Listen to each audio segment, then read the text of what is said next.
ETF index mutual funds నేర్చుకుని stock మార్కెట్లో రాణించాలనుకుంటున్నారా? వెంటనే ఈ నెంబర్కి కాల్ చేయండి. నమస్తే రమగారు. నమస్తే జయ. రమగారు, కొంతమంది ప్రతిదీ కూడా భగవంతుని మీద భారం వేసేస్తూ ఉంటారు.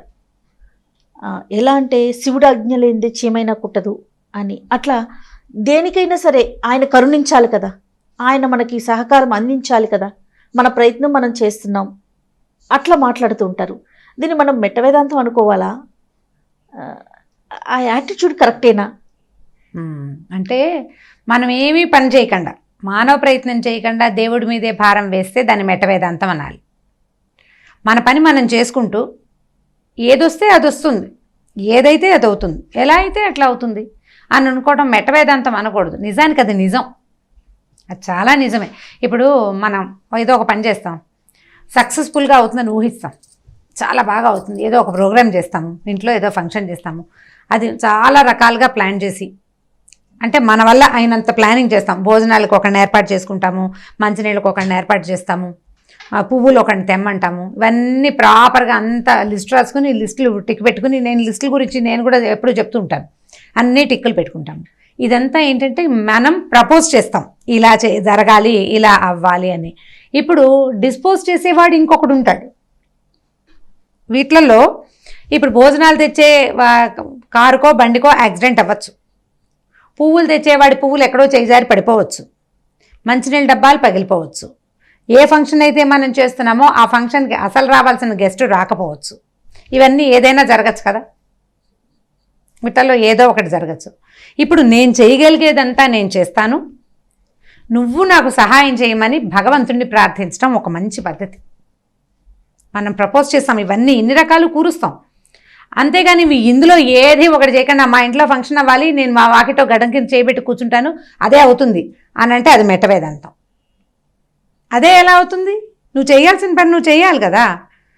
ఒక్కోసారి మనం ఏమీ ప్రయత్నం చేయకుండానే మన వాకిట్లో వస్తువు ఎవరైనా తెచ్చివచ్చు. కానీ ఇన్ని రకాలు కూర్చాల్సిన పనులని మానవ ప్రయత్నంతో సాధ్యపడే వ్యవహారాన్ని మనం చేసి, అయ్యా ఇదంతా చేస్తున్నాను, మిగిలింది భగవదేచ్ఛ. ఆ మిగిలిన కొర ఉంది కదా, ప్రతి దాంట్లోనూ 99% నువ్వు చేస్తావు, 1% భగవదేచ్ఛే. భగవంతుడే ఒప్పుకోవాలి దానికి, అది జరగాల్సిందే. ఇప్పుడు ఆయన కనుక ఒప్పుకోకపోతే 99%ని ఒక్క దెబ్బతోటి దాన్ని రాంగ్ కొట్టేయగలడు. అదే చెప్తాం కదా, మనం ప్లాన్ చేస్తాం జయ, మాస్టర్ ప్లాన్ ఎప్పుడు వేరే ఉంటుంది. భగవంతుడే మాస్టర్ ప్లాన్ వేసేవాడు, ఆయనే మాస్టర్ ఆ ప్లాన్కి. ఇప్పుడు ఎంత చేశాక పైనుంచి ఒక్క నల్లచుక్క గనక మన మీద పెట్టదలుచుకున్నాడా, ఇది చేసింది మొత్తం పోయినట్టే ఒక్క దెబ్బకి.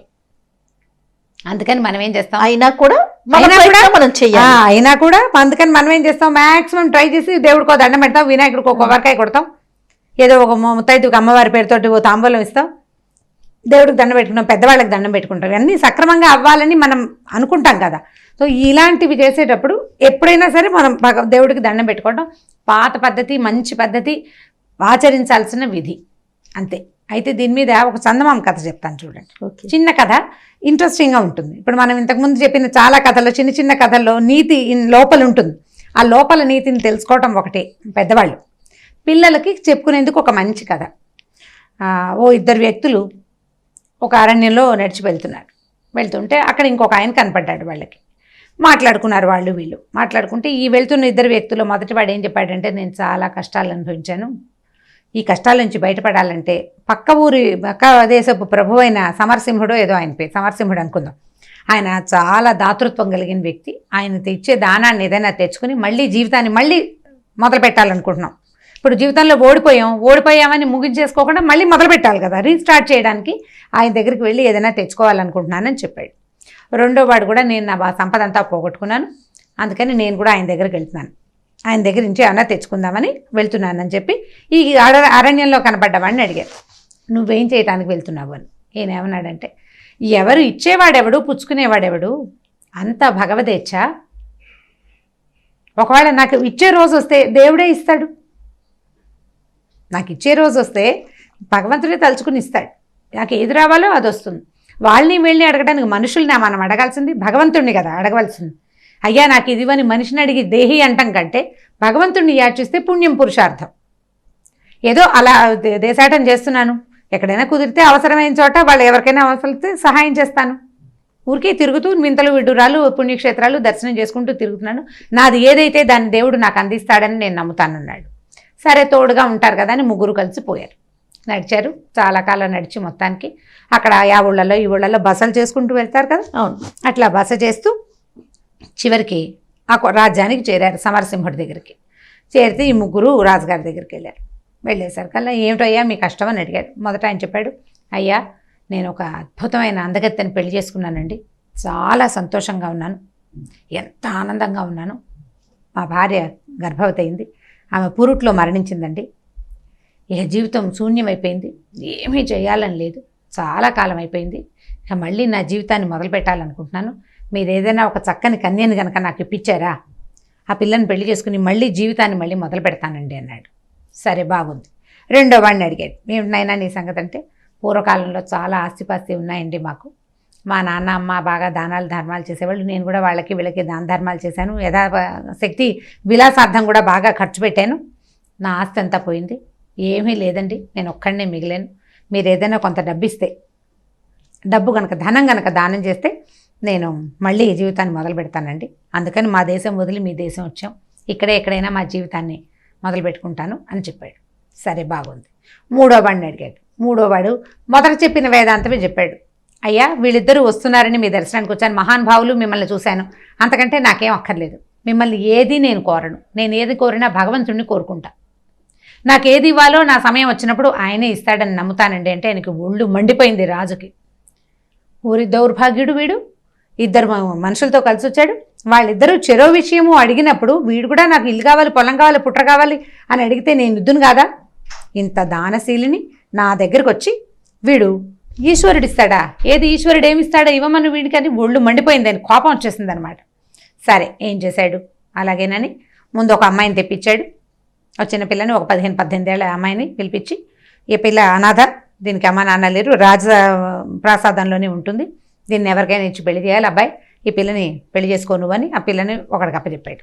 అక్కడి నుంచి 2 సంచుల నిండా ధనం పోసి రెండో వాడికి అప్పచెప్పాడు. మూడో వాడిని నీకు దేవుడే చూస్తాడు కదా, మీ ముగ్గురు కలిసి వెళ్ళిపోండి అంటే, వీళ్ళు ముగ్గురు మళ్ళీ పాత అరణ్యంలో ఎక్కడ కలిసారో అక్కడ దాకా వెళ్ళాలి, వాళ్ళ ఊళ్ళు అక్కడికి దగ్గరలో ఉన్నాయి. సరే బయలుదేరారు.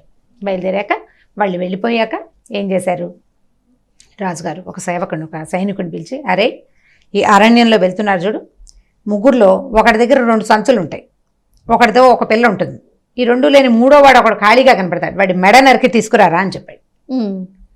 సరే వీళ్ళు అడవిలోకి వెళ్ళారు. వెళ్ళిన తర్వాత ఏమైంది, సైనికుడు కూడా వీళ్ళ వెనకాల గుర్రం వేసుకుని వచ్చాడు. ఈ సంచులు పట్టుకున్నవాడు ఏం చేశాడు, బాగా బరువుగా ఇవి ఉన్నాయో ఇంత అక్కడి నుంచి మోస్తున్నాను, కాసేపు నువ్వు మోయవా అని ఈ ఖాళీగా ఉన్నాడుగా మూడోవాడు, వాడు ఎలాగో బలి వేసి కేవలం ఈశ్వరాజ్ఞ అంటాడు. ఏమిటి, కేవలం భగవంతుడి ఆజ్ఞ మాత్రమే బలవత్తరమైనది, మనుషులకి ఇందులో ఏమి ప్రమేయం లేదు అని అంటాడు. కాబట్టి డబ్బులు తీసి పారిపోతాడన్న భయం లేదు కదా. ఈ 2 సంచులు వాడి చేతిలో పెట్టాడు. చేతిలో పెట్టి ఖాళీగా అని తను నడవటం మొదలెట్టాడు. జబ్బలు నొప్పులు పుడుతున్నాయి, అవతల వాడి చేతులు ఖాళీగా ఉన్నాయి, వాడు కాసేపు మోయగలడు, సహాయం చేసే గుణం ఒకటి ఉంది వాడికి, బ్యాగులు పుచ్చుకు నడుస్తున్నాడు. ఈ సైనికుడు వెనక నుంచి వచ్చిన వాడు ఏం చూశాడు, ఒకటి చేతిలో 2 సంచులు ఉన్నాయి, రెండో వాడికి పక్కనే ఒక అమ్మాయి ఆనుకుని నడుస్తోంది, వాడితో పాటు ఉంది, మెల్లిగా పోతున్నారు. ఖాళీగా ఒకడు కనపడ్డాడు, వాడి మెడ నరికేసి తల పుచ్చుకు తీసుకుపోయాడు. రాజుగారి దగ్గర తీసుకెళ్ళి రాజు తెలబోయి, ఒరే వీడు కాదురా, వీడు నేను సంచులు ఇచ్చిన వాడు, అమ్మాయి ఇప్పుడు వీళ్ళు కాదు, అమ్మాయి ఉన్నవాడు కాకుండా సంచులు ఉన్నవాడిని తీసుకురా అని చెప్పాడు. సరే మళ్ళీ సైనికుడు గుర్రం వేసి, వీళ్ళు నడిచిపోతున్నారు, వాడు గుర్రం వేసుకుని బయలుదేరాడు. ఈ బయలుదేరిన వాడు ఏమైంది, బాగా ముందుకెళ్ళేసరికల్లా ఈ అమ్మాయితో పాటు ఉన్నవాడు ఏమన్నాడు, అయ్యా ఈ అమ్మాయిని తీసుకెళ్ళు, నేను కాస్త బాత్రూమ్కి వెళ్ళాలని చెప్పేసి వాడు కొంచెం పక్కకి వెళ్ళటం కోసం ఈ అమ్మాయిని ఈ సంచులు పుచ్చుకున్న మూడో వాడి చేతికి అప్పచెప్పి వెళ్ళాడు. వెళ్ళేసరికల్లా ఏమైంది, ఆ అమ్మాయి నడుస్తోంది, అతనితో పాటు 2 సంచులు మోస్తున్నాడు. సంచులు అమ్మాయి ఒకటి దగ్గరనే, వాళ్ళిద్దరూ నడిచిపోతున్నారు. ఈ వెనకాల పక్కకి నీళ్ల వైపుకి కాస్త శంఖ తీర్చుకోవడానికి వెళ్ళిన మూడోవాడు ఖాళీ ఒకడు కనపడ్డాడు, రెండోవాడు అమ్మాయిని కోరుకున్నవాడు కనపడేసరికి సైనికుడు అనుకున్నాడు, ఓహో సంచులు అమ్మాయి వాడి దగ్గర ఉంది కాబట్టి వాడు కాదనమాట అని చెప్పేసి వీడి మెడ నరికేసాడు. వీడి మెడను కూడా పట్టుకే తలకాయని తీసుకెళ్ళి రాజుకు చూపించాడు. రాజు అన్నాడు, ఓరిని అదేమిట్రా అంటే, కాదు ప్రభు, మీరు అమ్మాయి సంచి అవి లేనివాడు అన్నారు, అమ్మాయి సంచులు ఒకటి దగ్గరే ఉన్నాయి, వాడు అడవి దాటేశాడు, వీళ్ళిద్దరూ ఖాళీగా ఉన్నారు అనేసరికల్లా అప్పుడు బాగా ఆయనకు అర్థమైంది అనమాట, వాడు నాకు ఇవ్వాల్సిన టైం వచ్చినప్పుడు భగవంతుడు నాకు ఇస్తాడని చెప్పిన మాట ఇది. కోరుకోకుండానే వాడికి ఒక కన్య వివాహం ఊరెళ్ళి వివాహం చేసుకోవాలి ఆ అమ్మాయిని. ఒక కన్య 2 సంచుల నిండా డబ్బు. వాడికి ఇవ్వవలసిన రోజు వచ్చినప్పుడు భగవంతుడు ఇద్దరిని వ్యాజంగా పంపించి వాళ్ళిద్దరూ వీడిని వదిలేసేటట్టుగా వీడి వెంట పడరు, ఇంకా వెళ్ళిపోయారు భగవంతుడి దగ్గరికి. వెళ్ళిపోయారు. ఆ డబ్బుని ఈ అమ్మాయిని అప్పచెప్పాడు. వాళ్ళిద్దరూ రాకపోతే ఇతను ఏం చేశాడు, ఆ పిల్లని అక్కడెక్కడి నుంచో వేరే రాజ్యం నుంచి తెచ్చాడు, దాన్ని రోడ్డు మీద వదిలిపెట్టాడు కదా. ఆ పిల్లని పెళ్లి చేసుకుంటాడు, ఆ సొమ్ముని ఉపయోగించుకుని ఓ ఇల్లు వాకిలి కట్టుకుని హాయిగా ఉంటాడు. అది బలీయసి కేవలం ఈశ్వరాజ్ఞ. ఈ పేరుతోటి శ్రీపాదవర్ధన్ కూడా ఒక కథ కూడా ఉండాలి. శివాజ్ఞ మాత్రమే బలమైనది, అందులో మనుషులకి ప్రమేయం లేదు. ఎక్కడైనా సరే నువ్వు ఎంత అయినా ట్రై చెయ్యి, ఎంత ప్రయత్నం చేసి చాలా అద్భుతంగా చేస్తావు. భగవంతుడు నీ వైపు ఓటు వేస్తేనే నువ్వు గెలుస్తావు. నీ జీవితంలో గెలుపంతా నీ పూర్తిది కాదు, 99% నీది. ఆ వెయ్యవలసిన ఆఖరి అంకెని భగవంతుడు వేయాలి. ఆ 100% పూర్తవ్వాలంటే పైవాడు ఒప్పుకుంటేనే కానీ నీదే ఏదీ లేదు. కానీ 99 పని నువ్వు చేయాలి. ఖచ్చితంగా 99 పని నువ్వు చేస్తేనే నువ్వు 100% నువ్వు అనుకున్నది, నువ్వు చేయదలుచుకుంది, నీకు కావాల్సింది, నువ్వు సాధించాల్సింది ఇవి మొత్తము ఆ ఒక్క అంకెతో పూర్తవుతాయి. ఆ ఒక్క అంకె ఎప్పుడూ నీ చేతిలో ఉండదు.